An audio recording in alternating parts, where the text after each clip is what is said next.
Hey there, everybody. Jandor here, bringing you another episode of Learnin the Ropes. In this episode, I'm playing Lycan.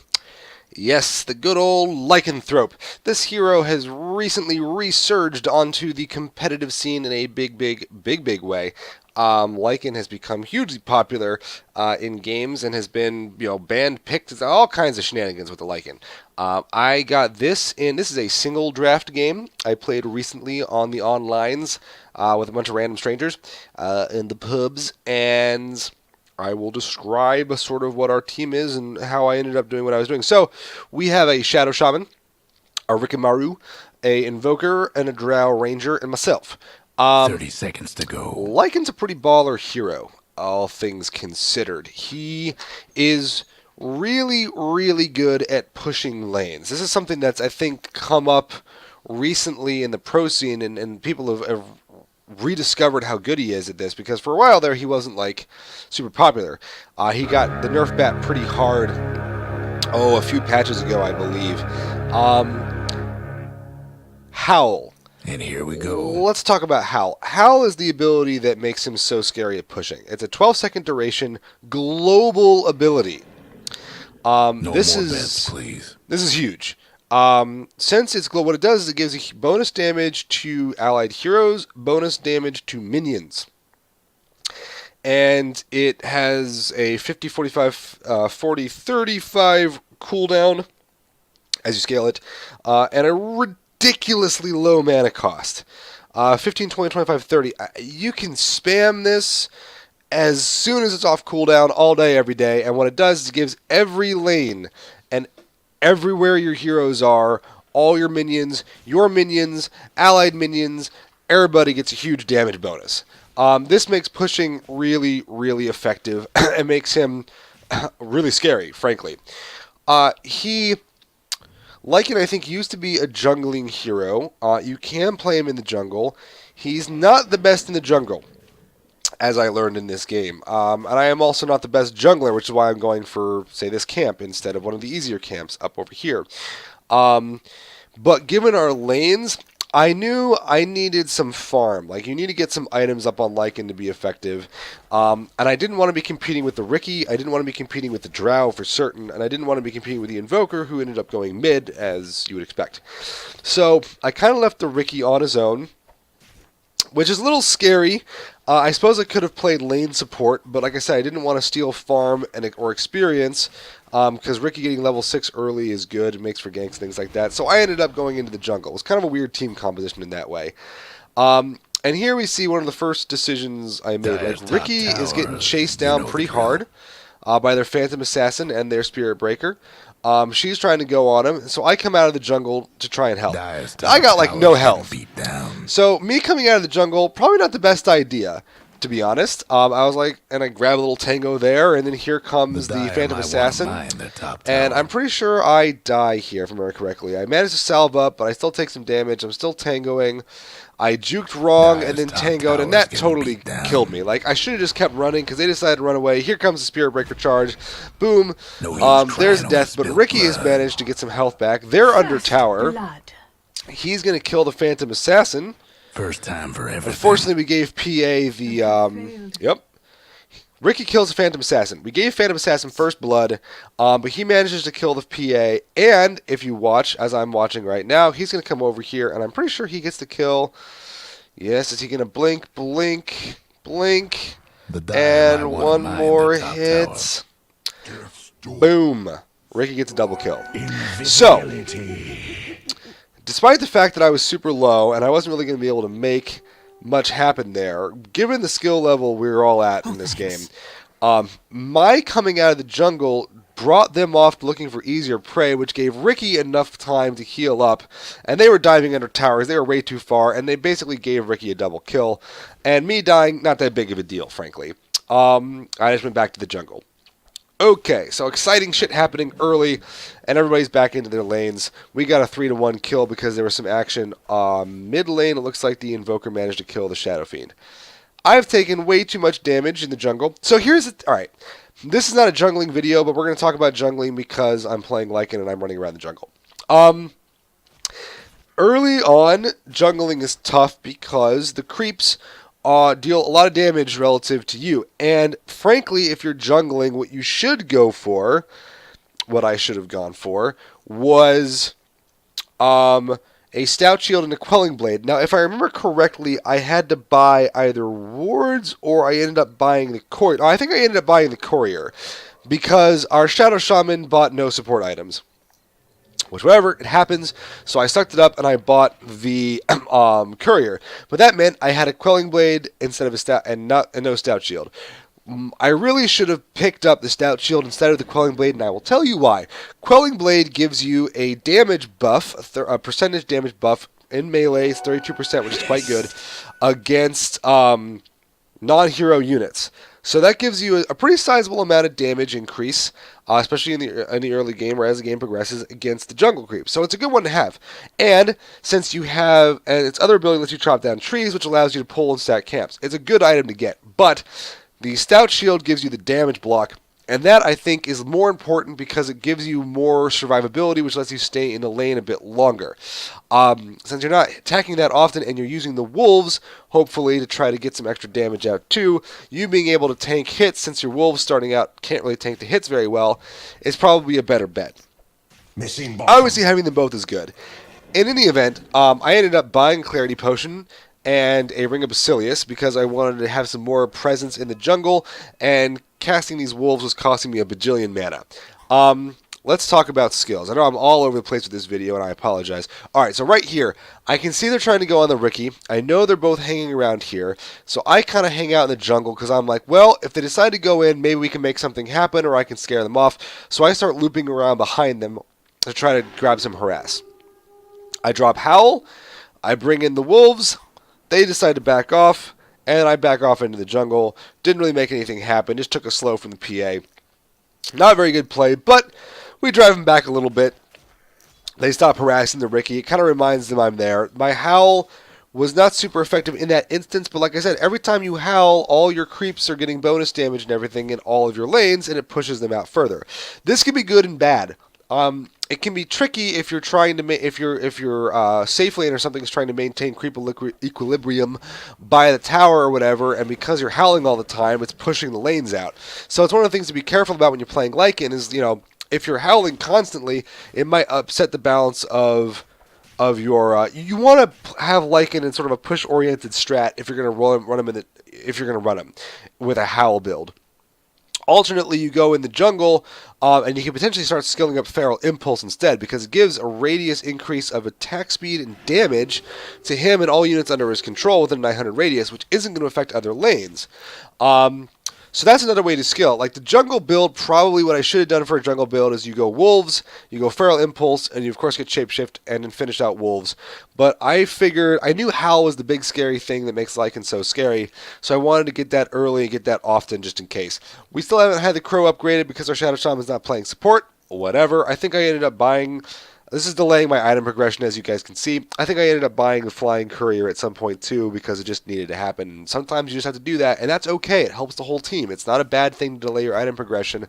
To do something like buy wards or get the Flying Courier or a Courier at all, so your team can actually ferry your items around and stay in lane, and your mid can be more effective, and your other lanes can be more effective. Like, all these things are good. Drow Ranger trying to get some kills on the bottom lane. Here's a trick that I learned. If you summon the wolves while you're still standing someone in the well, you can send them to jungle ahead of you and regen the mana that it took to summon the wolves, which gives you more time in the jungle because you regen health faster and whatever. You'll have more mana, so you can cast wolves more often once they get to the jungle. Is what I was trying to say. Do something about that bottom tower. All right. So I'm jungling very slowly. Let's talk item progression. I go for Ring of Basilius early, which is good because it gives an aura damage bonus, armor bonus, and mana regen, which is nice for me. I could use the mana regen. The aura damage is nice for me and my wolves, which is quite good. Tower's gone. I'm going to go ahead and quickly turn down L volume, just because I think it's a little high, and then come back into the game. Alright, enough about that. So, I'm back in here. Let's see. I go Ring of Basilius, because it's a good item anyway, and because I'm going to be going Vlad's. Vladimir's offering is really legit on Lycan because it affects your wolves, which gives them a lot more survivability, and it affects you, giving you lifesteal, and it gives all the aura bonuses and all that good stuff. And that's just a really nice thing to grab. So I'm going quick Vlads because it's going to give me after boots. I want boots so I can get around faster, potentially contribute to ganks, or otherwise come out into the lane, or just get between camps faster. Boots are just a really good item. You want to get boots pretty quick. My wolves are level 2. They're big and scary. Then I go for the Basilius into the Vladimir's offering. And the main reason I'm doing that is to give myself lifesteal, which is really awesome. Like, jungling heroes having lifesteal is really, really good because it gives you, obviously, much more sustainability in the jungle. You can kind of sit there, especially on some of the weaker camps, you can trade hits more effectively because you're healing back almost as much as you're dealing, especially if you've got help, like you see we do with the wolves here. So that's why I'm going the Vlad's offering. And I'm not buying the Ring of... the Ring of Regen is also really nice for the same reason.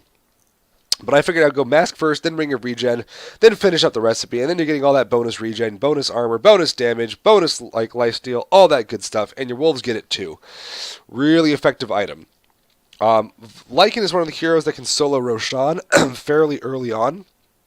I think when he hits level 6 or 7. Which makes him pretty effective because it gives him other options to kind of help out in the mid game.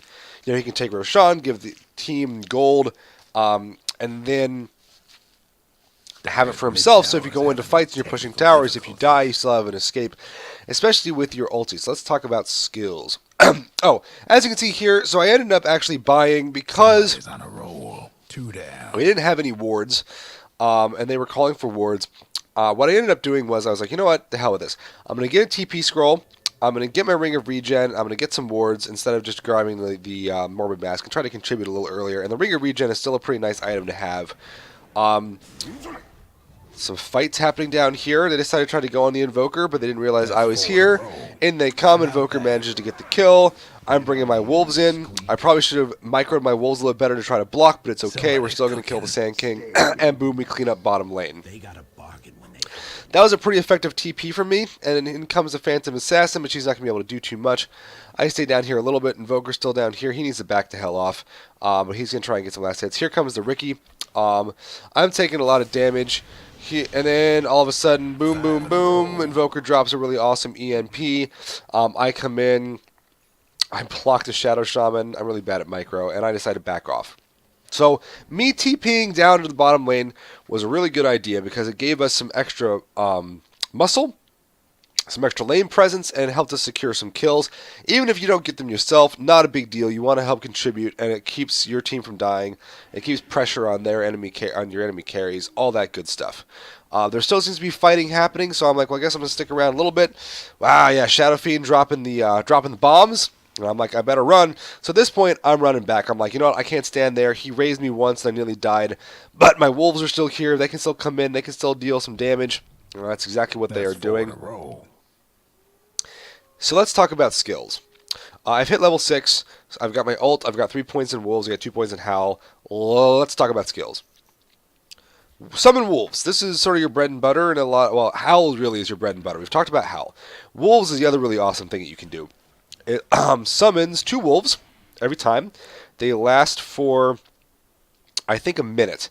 There is a cooldown of 30 seconds. It's constant. There is a constant mana cost of 145. And so what happens as you level this up, they get faster attack speed. Duration is 55 seconds. They have more hit points. And then...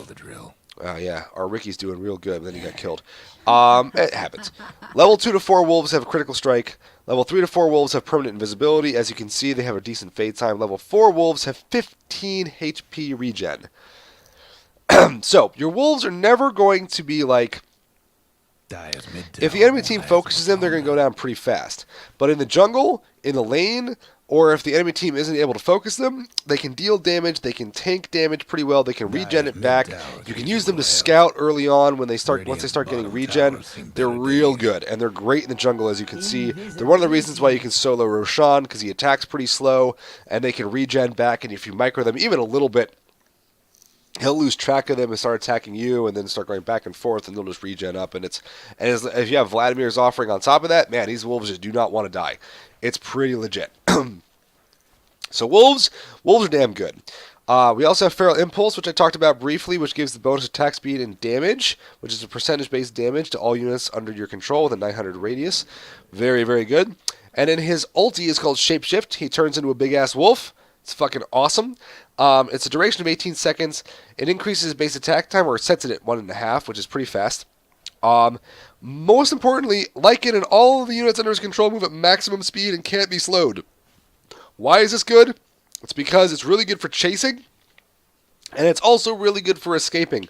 One of the things that makes Lycan really obnoxious as a split pusher is that if you do manage to TP in on him, he can just and he's got his ult up, he shapeshifts and runs away, and it's really hard to catch him.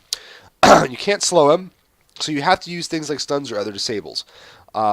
And if he's good and gets out of the way, then that's pretty legit. Plus, he's going to get bonus HP. He gets a critical chance and crit damage, and bonus night vision. All very good. And the cooldown is ridiculous. At level 3, it's only 40 seconds. Super, super good.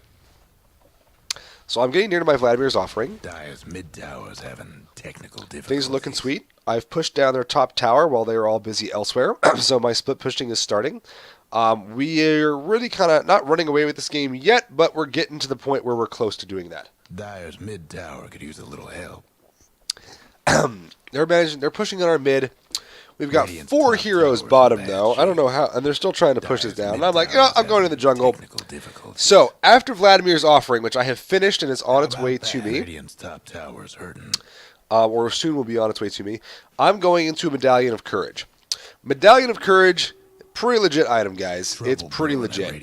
One of the things the Medallion of Courage does, and I will show you here briefly, the medallion has gives you an armor bonus, mana regen bonus. Okay, that's fine. It's active though. Reduces the armor of you and your target by 6 for 7 seconds. This is real good.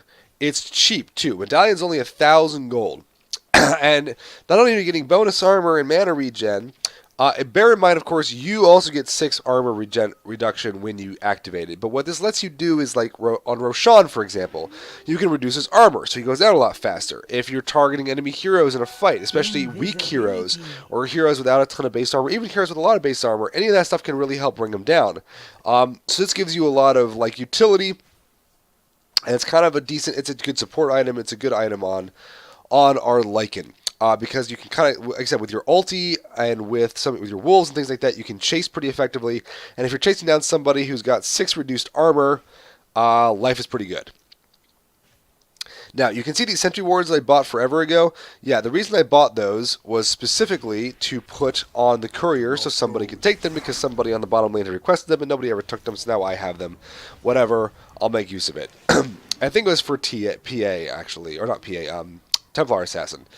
They have a weird team. Our enemy team, by the way, is a Phantom Assassin, a Sand King, a Shadow Fiend, a Templar Assassin, and a Spirit Breaker. Not a bad team. I mean, you can have the Sand King do support. You can have the Spirit Breaker kind of do support, I guess. It's kind of weird not having the TA mid. I mean, I guess you can play in a different lane. They have kind of an odd, awkward composition, which is, I think, one of the reasons we did really well. They don't really have... They have a lot of kind of squishy heroes, like... And the Sand King, if the Sand King doesn't have Blink or other things for initiation, wow, look at this. So, at this point, we are wrecking house. I died here, but we managed to kill their entire team. I might have been able to survive, but I really wanted to just they were focused on me, and now we're going to get a tower out of it too. This was a good fight for us. A big part of that was the fact that, well, here, I will go back and demonstrate, because this is a good example of using the medallion. As you can see, I'm running in here. We're going back and forth. I'm trying to figure out what's going on. Sand King's trying to grab some stuns. We're going back and forth. My character's gliding around on the ground like a boss. Look at him glide. Look at him glide, everybody. Glide, glide, glide. TA's in. We're both sides are trying to figure out how to initiate. And finally, it's like, all right, we got to have somebody go in on this. Shadow Shaman's back here doing his thing. All right, whatever. So... Alright, here's a Sand King. I dropped the Medallion of Courage on the Templar Assassin. Sand King dies. She's taking tons of damage. She dies. The meatball comes down, kills the Shadow Fiend. We kill the Phantom Assassin, and then boom, finally Spirit Breaker kills me, but then we kill the Spirit Breaker. And that whole team fight was over real fast. Once we finally started to get in there and initiate. But you can see the benefit of that Medallion of Courage already. Just like that PA... Or not PA, the Templar Assassin just melted. So the team's going to continue to push off of this. I decided to finish my boots. I'm going with power treads, pretty good. Attack speed's always nice. Having extra strength or agility or intelligence when you need it is always nice. As I've said in previous videos, I'm really bad about tread switching, but it's something that I want to try and get better at. But even just leaving it on strength is pretty effective. It gives you more hit points, gives you more damage stuff because it's a primary attribute of mine, blah, blah, blah. From here, the next big item I'm going to get is a Necrobook, the Necronomicon. Necronomicon, real good on Lycan. Gives them extra mana. I will show you guys again sort of what it does for those of you that don't know off the top of your heads, since this is about learning the ropes. So the Necronomicon, level 1, gives you 15 intelligence, 8 strength, and it summons a warrior and an archer to fight. Their strength and abilities increase as the Necronomicon increases level. They last for 40 seconds. There is a 95-second cooldown. It only costs 50 mana. You can upgrade this. At level 2, the strength gain is 21, or is 12, and the intelligence gain is 21. So let me move over here. And at level 3, which is the final level, it's 24 inch, 16 strength. The other really nice thing about level 3, which it doesn't tell you, is it provides vision, like a gem. So you have vision on enemy wards, you have vision on enemy invisible heroes, you have a lot of really good stuff from that level 3 Necrobook. I think as long as the units are out. I forget whether or not you need the units out or not to have the vision. You might just need to have the book. It's a really nice hidden benefit. But since Howl and since Feral Impulse affect... here you can see me using the ulti to try to run the hell away. I'm getting bashed, I'm getting right-clicked, but I'm real fast. So, I'm just going to bounce the hell out. Also, I look like a big bad motherfucking wolf. Look at that guy. That guy is going to mess you up. But I can see our Invoker coming down, so I decided to turn around. There's a dead Shadow Fiend, and we're going to grab some tower. Because their guys are all split trying to push our bottom tower. We don't care. We're going to come back and get the lane. So, the nice thing about Necronomicon, like I said, is it gives you 2 more units that are already pretty good at sieging or attacking and split pushing anyway. But with Howl for bonus damage and with Feral Impulse for bonus damage and attack speed, like you just, it's a really nice item on Lycan. One last top tower for the Radiant. If you're playing them this way. I mean, you can always do something like go for Basher or Deso or some of the other items that are there. If you're playing a different sort of carry role or you're more about damage. If you're your team's damage in a fight, but since we had a Ricky and a Drow Ranger and an Invoker, I wasn't that worried about it. I was going to get stuff that was going to help us push down towers and end the game. I could have potentially been buying wards too, but honestly, we were running away so hard with it, I didn't see much point in just delaying the inevitable. We didn't really need the vision because we were just shitting on them anyway. So now I'm going for the Necronomicon. There's a Medallion of Courage again. Look how much damage she is taking. It is insane. And that's because of the Medallion of Courage, friends. It's an item I don't think I'd ever built before this game, and now I'm going to build it, not all the time, but definitely more regularly than I did, because holy crap, is it good. There's a dead Phantom Assassin. I mean, the game is basically over at this point. Even if I don't get the Necronomicon, which I end up doing anyway, they're in a real bad position. So here comes the book. I think we're going to summon some wolves in a moment here. Yep. And keep trying to push towers. You can see them regenning, getting that lifesteal in. And there goes the tower. I don't think we've managed to get Raxes yet, but we do have their T3s down. Oh, and I think yes, I die there. Should have backed off. Gonna lose a Shadow Shaman? No, I don't know. Oh, that was that meatball whiffed real bad, but a Sand King died. I'm buying the Necronomicon. It's alright, our Shadow Shaman died too. But the Ricky's going to go ahead and drop silences and kind of make things hard. And, oh man, our Invoker just killing the Shadow Fiend. like I said, things are hard. So I'm keeping an eye on things in the team fight. Usually a good idea to watch what your team is doing when you're dead, just so you sort of know where to go. One of the things I'm trying to work on too is in general just watching what the team is doing more often when I'm in other lanes, so that I know where to go and when to react and respond. But I know I'm coming back soon, so I'm going to go ahead and sell my Quelling Blade. I forget if I sell it now. I think I wait, because I know I'm going to want to upgrade Necronomicon 2 and then 3 and so on. So out we go. I Howl, because I know they're pushing, so I'm like, hey, more damage is better. Radiant's top rags ain't gonna last long. We have our top lane is pushed all the way out. Oh man, all the bashes. This guy got like, it was just bash master on this drow. It was a nice silence, but it just wasn't enough.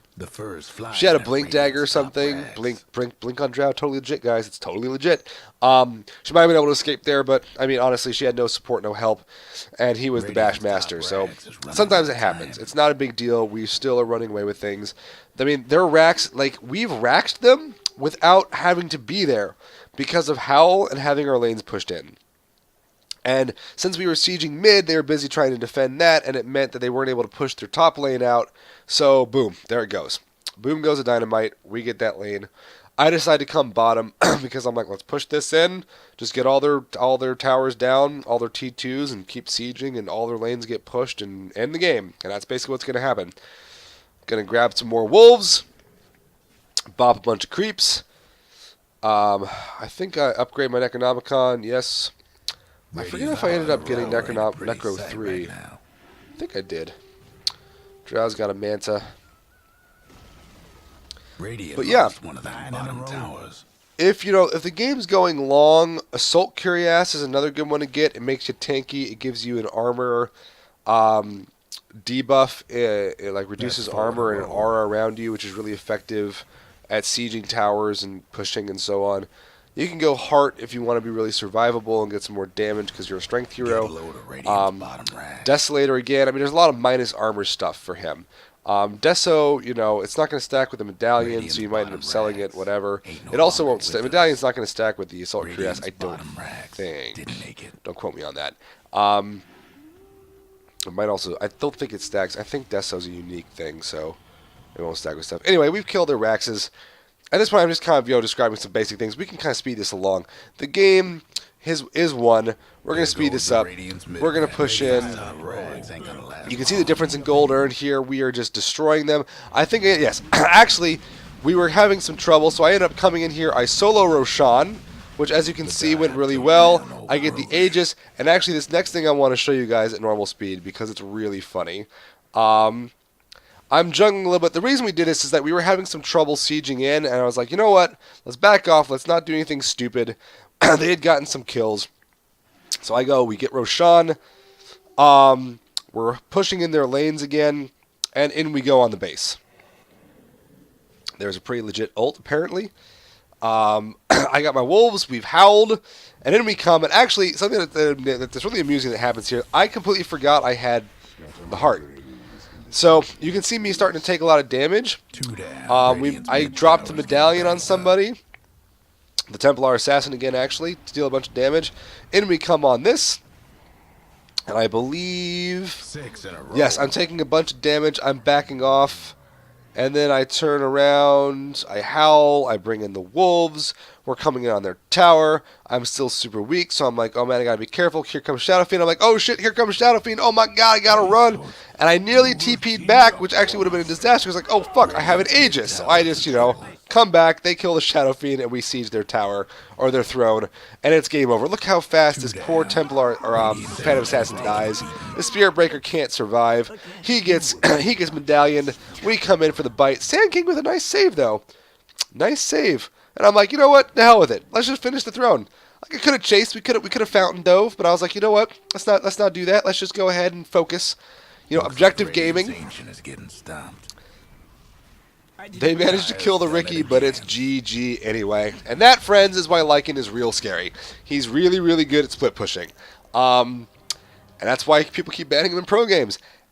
And so I hope you guys enjoyed that video, found it educating. As always, you can follow me on the Twitch at twitch.tv/CaptainJandor. You can follow me on YouTube, obviously subscribe to my channel. I hope you guys enjoyed it, and I will catch everyone next time.